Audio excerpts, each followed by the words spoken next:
Hello, hi. My name is Gary Comerford, Associate Director with Linesight, and we are the cost managers on the new children's hospital. So the topics we're going to talk about today briefly is, well, one is the procurement strategy, two is the opportunities and challenges presented by BIM, and then finally at the wrap up I'm just going to touch on the SCSI BIM working group, which I'm currently the chairman, and just is to some of the issues that the model present and how we can collectively, both as QSs and designers, improve the use of BIM throughout the projects. But in relation to, procurement strategy, I won't touch on this too much. I think, as this has been touched on before, I think everybody agrees it's a big building and it's a very large project, and I suppose by its nature and complexity, it has delivered, some interesting challenges that we've had to address in procurement. I suppose the vision for the project, was the delivery of a world-class service. I suppose the project was, bound by the rules of public procurement, and this created, a number of challenges which we had to address. And I suppose one of the first challenges was what is the best way to procure a building of this scale and this complexity in what was, in 2015, 2016 when this was being developed, which was a different market and a different environment. So there was a number of criteria that we really had to address. One was, time, was getting to site as quickly as possible, getting to market as quickly as possible. Quality, getting the best, construction team available for the project. Cost certainty, and also, trying to maximise and, introduce, international competition into the process. I suppose there was two constraints there. One of them was, the issue of public procurement and the rules, and there is no way around those. They are what they are. They're EU procurement rules, given the scale of the project. So the second element was the public works contract. I suppose they were our two tracks that we had to operate within. And I suppose in addressing those, the procurement strategy came up with a number of features. I suppose one was an advanced enabling works contract, de-risk the site, get the site clear. So when the main contractor came on board, he was starting with a relatively clean slate. The introduction of a two-stage tender process, again, which in public procurement in Ireland is not used. It's not allowed, and really was a novel introduction. And again, with all of these, there was liaison with the GCCC in relation to, where we were changing the rules, the current rules are going off. Tendering a direct tendering a specialist. Again, when we started introducing this concept, the public works contracts have now actually caught up with where we were. This is now embedded within the public works procurement, as is also with the primacy of the bill of quantities. One of the things that we wanted to try and do is, was limit the cost of tendering, and trying to not put 4 or 5 contractors through a huge expense in actually, checking quantities and remeasuring during the tender process. They were entitled to rely on the bills of quantities, however accurate or inaccurate they were. They were entitled to rely on. So another change then was the use of provisional sums. Given that we were using a two-stage tender process, and it was understood that the design was not fully complete, there were certain gaps that needed to be filled within the tender process, and the use of provisional sums was one of those mechanisms that was actually used to do it. There was full bill of quantities prepared for the M&E process. Again, the bill of quantities, I think, it came to 1,200 pages. There were substantial documents, but again, for a project of this scale, it was felt it was necessary to have that level of certainty in relation to the tender analysis. As mentioned earlier, again, something again which is new and novel, in public procurement, is the concept of early contractor engagement, and to get the benefit and maximise the benefit and experience of the contractors and specialists that we have appointed for the project. And also, again, the use of of guaranteed maximum price, very common in private sector procurement, not used in public sector. And again, this was trying to introduce a level of certainty to the process in relation to cost. I suppose, I said, the guys have shown, lovely images of BIM and the complexity of the project and how they're actually using it to design. I suppose this has introduced, from a QS point of view, certain, challenges in relation to was how we use and how we maximise, I suppose, the BIM models. I suppose it would have been fair to say that when we were appointed as QS, I suppose, in 2014, the level of expectation that we had around level 2 BIM and what it would deliver throughout the process, I suppose, was probably a lot higher than it currently is in relation to where we are. And that certainly was a challenge, because I suppose 3 years ago, our understanding of what level 2 BIM meant was obviously far less than what it is now. But I suppose our approach has always been, particularly stage 1, is that we'd be fully proactive, we'd maximise the models where possible, and we would accept that where 2D information was required, we would use that to measure and analyse the project. But I suppose one of the things, I suppose, where we found, I suppose, great benefit was actually in project interrogation. And I suppose on a project of this scale and complexity, I suppose it actually proved really beneficial to be able to take the models, strip them down, actually, and use the team that are actually measuring them to actually go in and actually analyse and actually understand the complexity and scale of the project. And either whether we were measuring in 2D or 3D, to have this level of analysis and understanding, especially complex shapes, that's the war blocks that sits up on the podium. We gave us a greater level of understanding and a greater level of certainty in relation to the elements that we were measuring. So from that point of view, it certainly was a really, I suppose, a bonus that we wouldn't have anticipated.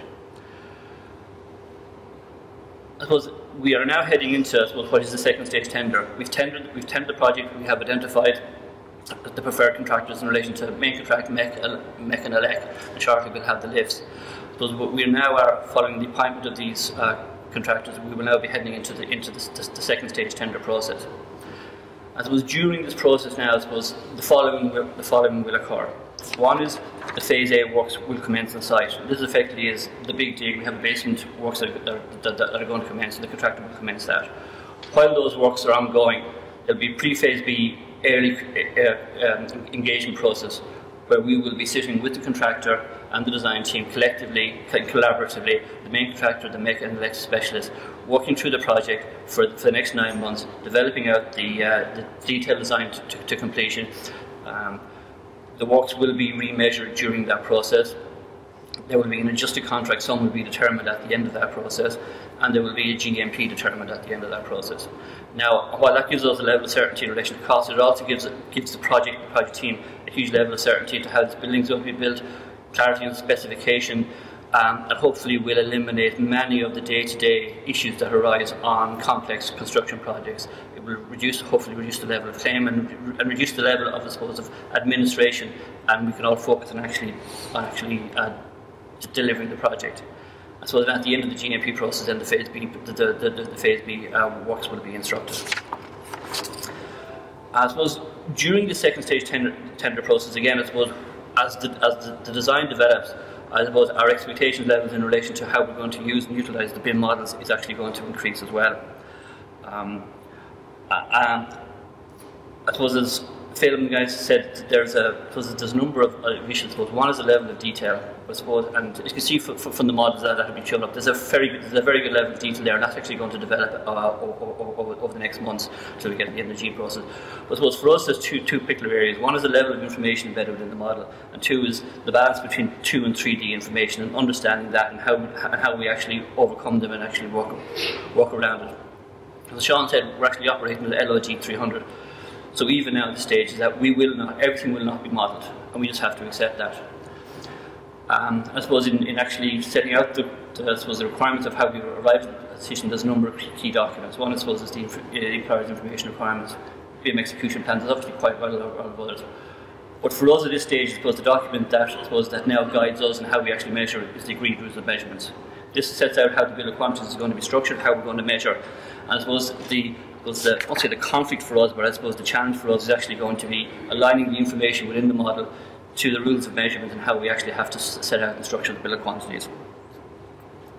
So for those of you who are not familiar with it, I suppose a few QSs might be, but I suppose some architects and engineers may not have seen these documents before.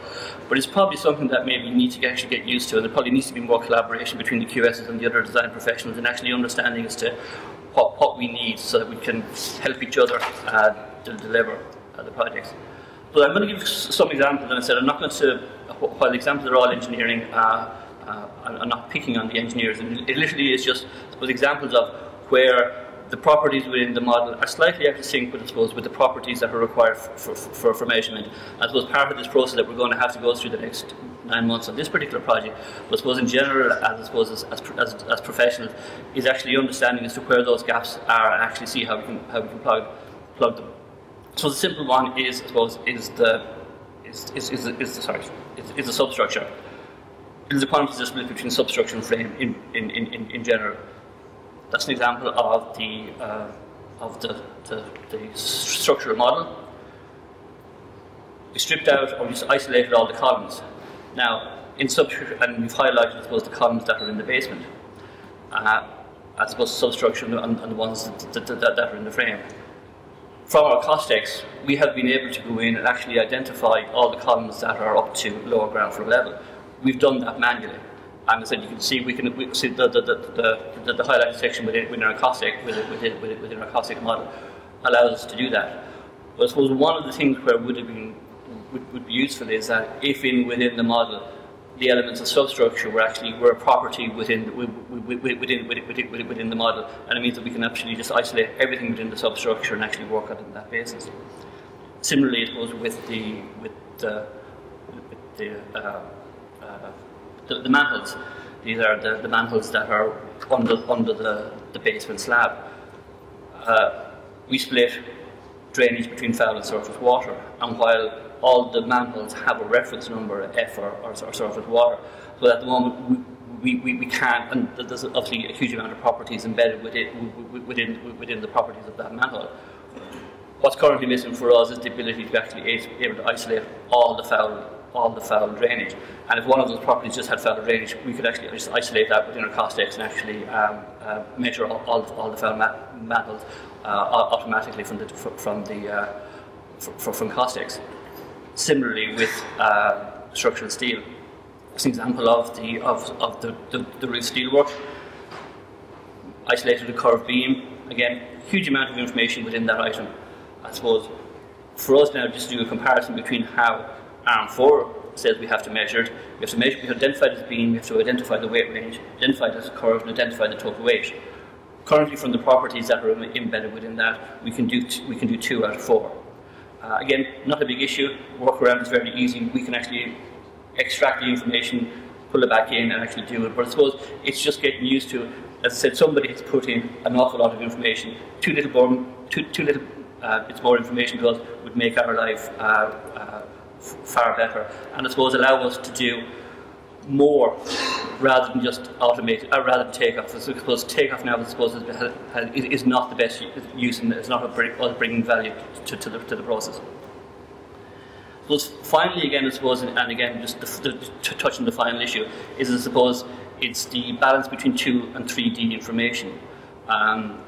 All the information, I suppose, that pretty much is shown today is all being 3D models, but I suppose there's an understanding now, and now acceptance is that not everything is modelled, and that within the information that we get is that there is 2 and 3D.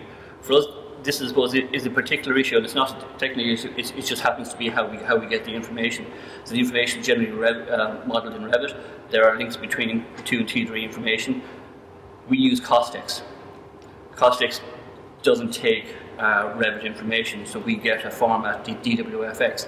In that process, the links between the 2 and 3D information is broken. So one of the challenges that we have, I suppose, as QSs, and particularly as a practice, is do we now get Revit? Do we now actually use Revit as a measurement tool to try and actually maintain that? I said, and that is just something which we actually have to actually understand. It's obviously, it would be a far greater expense in the project if we have to do that. But again, it's just something. It's just a challenge that we have to and something that we have to actually work around. And I suppose finally, and it's a slightly bigger issue, but I suppose it does follow on from that. And I suppose that as my role as chairman of the BIM working group within the SCSI, we are trying to improve, I suppose, the knowledge base and the use of BIM within the profession. I suppose, and the purpose of the group is to develop and help develop and educate and encourage the adoption. And I suppose the more QSs that get engaged in the process, the more QSs get engaged with other members of the design team, I suppose, the better the overall product and use of BIM will be. Because recently the profession carried out a survey of all its members, and so I'd like to thank Declan McGee of Linesight for actually doing it. He was the one who actually conducted the information, or the research. I suppose part of one of the things we wanted to do was, given the progression that had occurred within the BIM environment, was that were QSs engaging with the process, and at what extent since the previous survey that had been carried out a number of years ago. I suppose so the guide is available on the SCSI website, but I suppose it was actually encouraging, and some of the key factors that is that 60% of the firms are now engaged or already have engaged with it, and so 60%, 50% of it, I suppose, are actually carrying out automated takeoff. So QSs are now getting more and more engaged with the process. So one of the things I would say to the other design professionals is that while we don't do design, we are a part of the process, and we need to engage far more in understanding as to what our requirements are and what we can do.